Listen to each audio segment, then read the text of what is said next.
I'm Miranda, and this is CJPME's Reality Check. Have you ever noticed that anytime Israel comes up in a political discussion, reality is turned totally on its head? Last year, for instance, MPs voted to condemn Canadians who boycott Israel. Like 4 months after the Trudeau government took office, our politicians figured the best way to serve the country was to condemn Canadian human rights activists.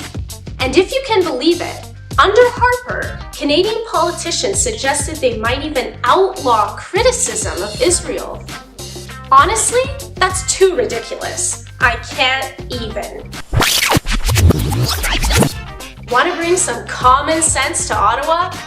CJPME has launched a parliamentary ePetition calling on the Canadian government to condemn Israel for its illegal colonization of the Palestinian territories. That's right, so we're saying to Parliament, how about rather than condemning Canadian human rights activists, try condemning the perpetrator, Israel. For example, since 1967, Israel has been militarily occupying the West Bank, moving Jewish Israeli colonists onto land confiscated illegally from Palestinians. This is no different than what colonial powers have done in centuries past. The Dutch in South Africa, the white settlers in the American West, and yup, our own colonial ancestors here in Canada, as they exterminated indigenous populations. But in case you didn't notice, this is not the 16th century. This is the 21st century, and international law is absolutely clear.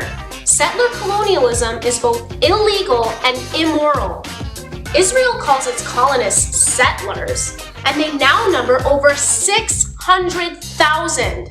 That's like the size of Hamilton, Ontario, Canada's 10th largest city. Last December, the UN Security Council unanimously condemned Israel's settlements. Even Canada's Foreign Affairs Department officially condemns them. But successive Canadian governments turned a blind eye, Trudeau's included. So this parliamentary e-petition calls on our government to finally get serious and demand, for once and for all, that Israel end its illegal colonization in accordance with international law and basic human decency. We've got until January 19th to get thousands of signatures to insist that Parliament hold Israel to account for its human rights abuses. So can you help? Can you sign now? Please don't wait. Do it now. Sign the petition at peaceinpalestine.ca or in French at lepaixenpalestine.ca. Let's try to put reality back on its feet once and for all. Okay, so just sign the petition. peaceinpalestine.ca.